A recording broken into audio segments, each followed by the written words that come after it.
Hi guys, it's me again. We're going to work on the Jamie Webster form today. This is an XMA class. If you don't take XMA, you're still welcome to do this. First off, why do we do XMA? Kids, you should know the answer to this. Why do we do XMA? We do XMA so that we can look cool. But if you don't have a really solid foundation in martial arts, good stances, good power, understanding how to get that power, your cool stuff isn't going to look cool. It's just going to look sloppy.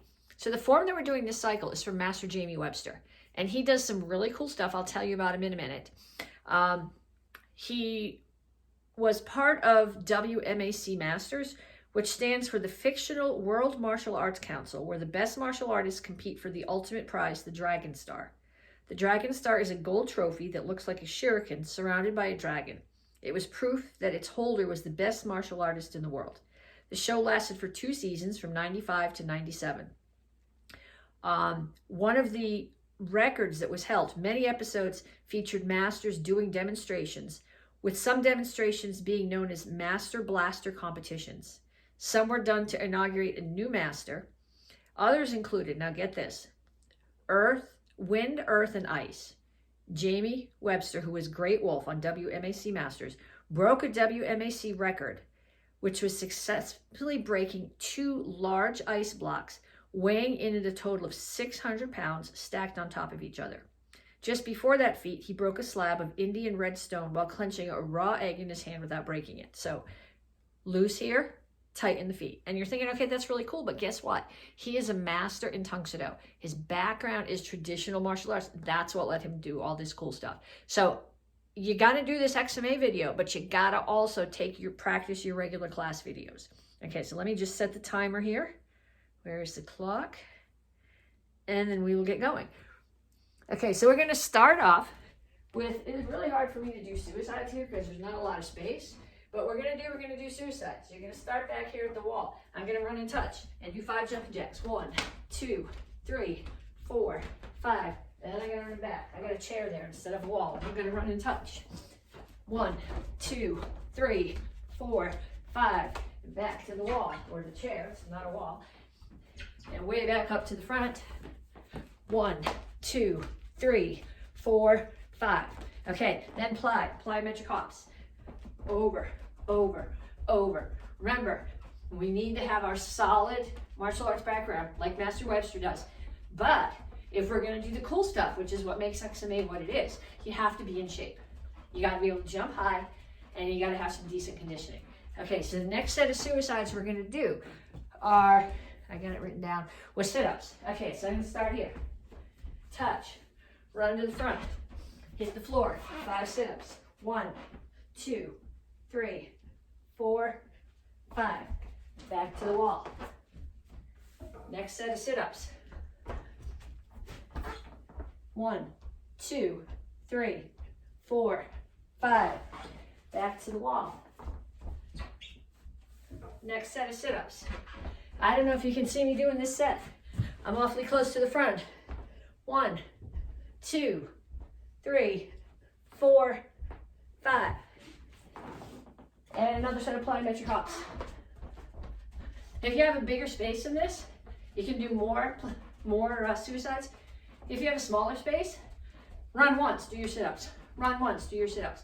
The goal here is to keep moving. It's really easy when you're in the dojang and you just sort of feed off of everybody else's energy to have that kind of high intensity energy that you need to do a workout. It's much harder to generate when you're by yourself. So videotape yourself, put them up, watch the other people's videos, use their energy that way. One last set of suicides. Touch the wall, run, touch the floor, 5 kicks, any kicks you want. 1, 2, 3, 4, 5. Back to the wall, or the chair, or the table, whatever you're using. Down, 5 kicks. 1, 2, 3, 4, 5. Back to the wall. All the way back to the front. And I gotta kick the other direction, or I'm gonna kick the tripod. 1, 2, 3, 4, 5. And another set of hops. Okay, if these hops are not enough for you, find something. A what do you call it? A kickboxing, a step aerobics. Step is the ideal thing to jump up and down on. I don't have one of those. A block, a cinder block, a wooden box. If you have a stool that's strong enough, if you're looking for something to do this week, or these months probably, have somebody make you a box. Think about the ones we have at the karate school. Now, pause the video, and I want you to run through that warm-up 3 times. Just like what we did, 3 times through. When you're done, lock it up. Okay, so when you're done, lock it up. Can you see? Okay, so we're gonna stretch. And being able to do cool kicks has to do a lot with technique. If your technique is poor, no matter how strong or how flexible you are, your kicks are not gonna be good. It's got a lot to do with strength. You can't, if you can kick really high, but you can't lock it out because you don't have the power to hold it out there, that's not cool either. But what gives you the height is the stretch. So I have a challenge for you guys with the stretch. We're going to be working on our legs particularly. So I'm going to start here. I want to stretch my hamstrings. So I'm going to cross my feet. Can you see my feet? Cross my feet, one in front of the other, and then just reach for the floor. The leg that's in the back right now, you get a lot more stretch in that hamstring. So just reach. You don't want your knees locked out, but you don't want them bent here. So they're not locked out, but they are straight. Hands as close to the floor as you can get them. Hold it there. Pulse a little bit if you want to. And then switch your feet. So you're going to go the other way. And here. I'm not quite as flexible in this direction as I am on the other side. So the goal is, as we progress through this corona apocalypse, that you're going to use your time productively, and you'll be stronger and more flexible and more skilled by the time we get to the end of it. Okay, next one.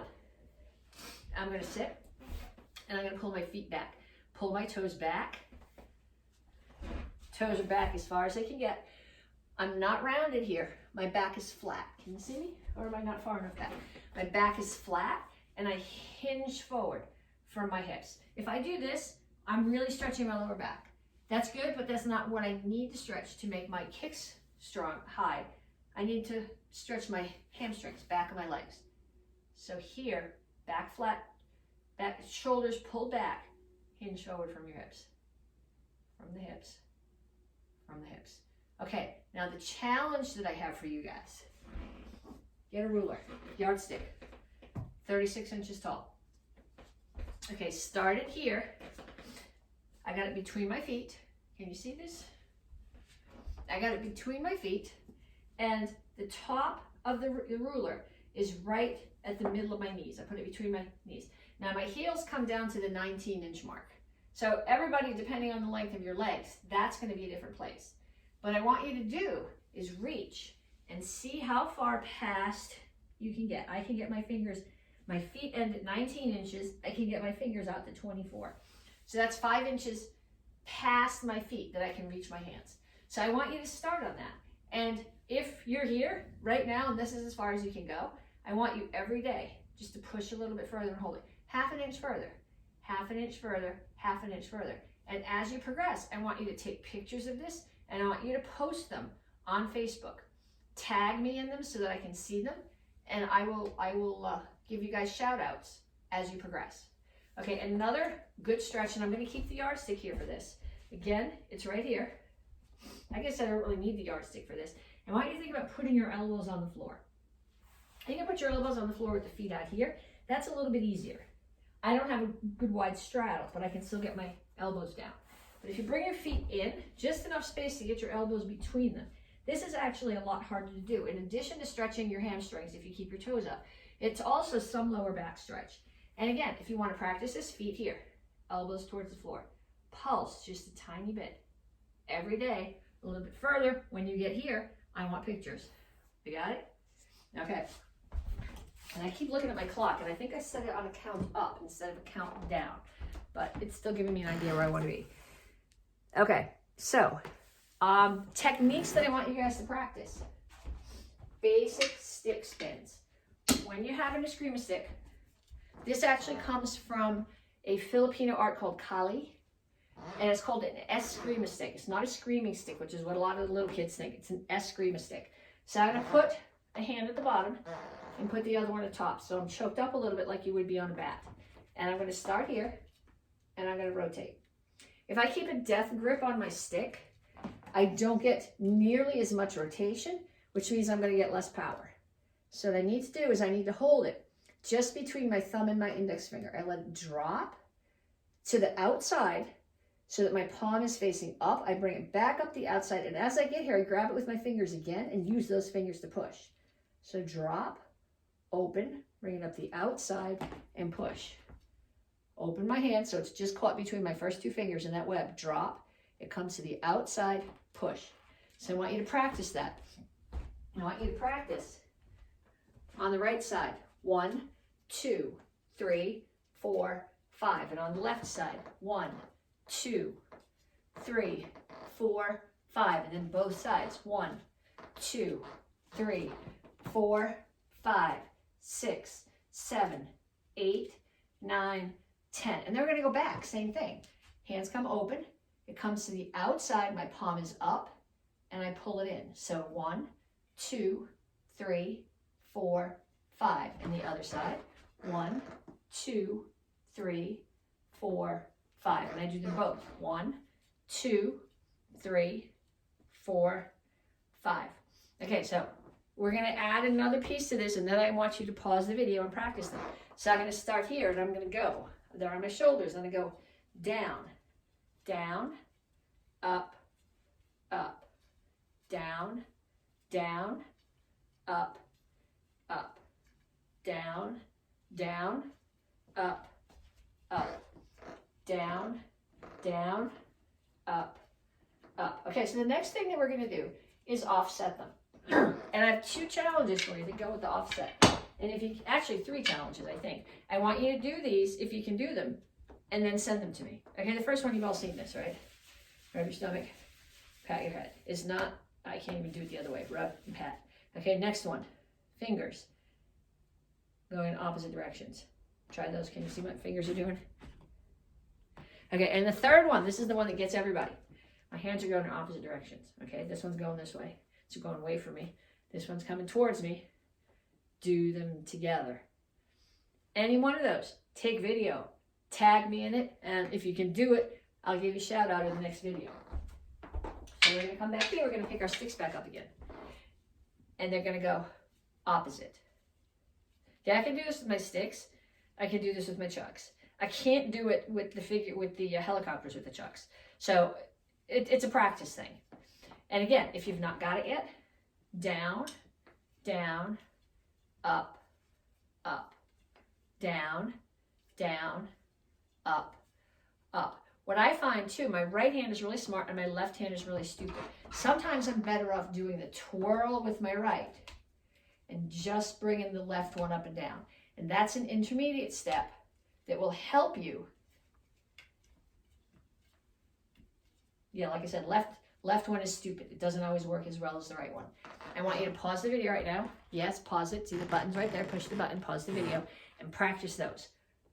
One side forward, 2 sides forward, one side back, other side back, both sides back, up and down, and offset them. Take video of yourself, post it. Okay, next thing that we're going to practice is a hurricane kick.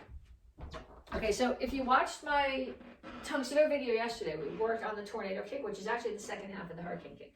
What makes your hurricane kick work is a crescent kick. A crescent kick is a front kick chamber. It doesn't swing around here. It comes straight up at you. So it comes up, and I turn my hips.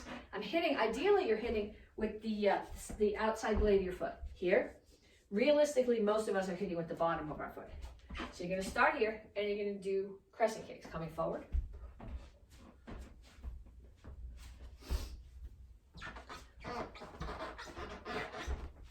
And then you're going to run back and do it again. Over and over and over until you've got it comfortable. Okay, then what we're going to do is we're going to do a pump crescent kick. So I'm going to start here. My back leg is going to pump and my front leg is going to kick. Both knees have to face the target. If I bring my pumping knee up this way, then my kick is going to come that way too. So if I pump here, I'm going to end up kicking there. I want to kind of my target. So I'm going to pump, kick, pump, kick, pump, kick, pump, kick. Then we put it together.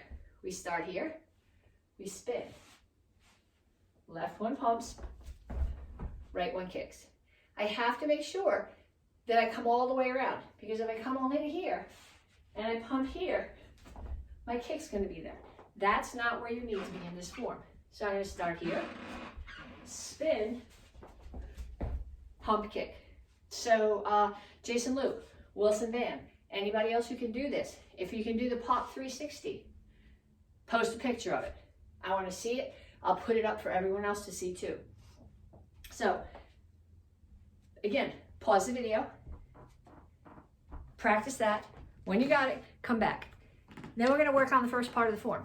Actually, this surprised me. That I think most of you guys got this right now, but I want you to practice anyway. So I'm going to put my sticks in my hands here and put them together. And go in and out, in and out, in and out.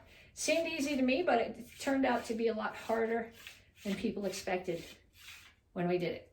Okay, so we start here. When we do this form, I'm going to try to get back far enough that you can see what I'm doing. My sticks are here, and I bow. And I push. I'm going to come forward so I don't hit the television. Step out.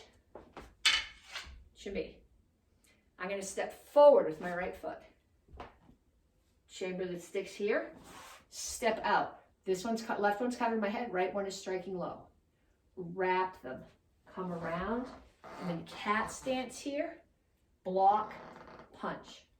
Sticks are going to go to my left. Out. Out. They're going to sweep. And they're going to come to Basai Chasi, cross stance.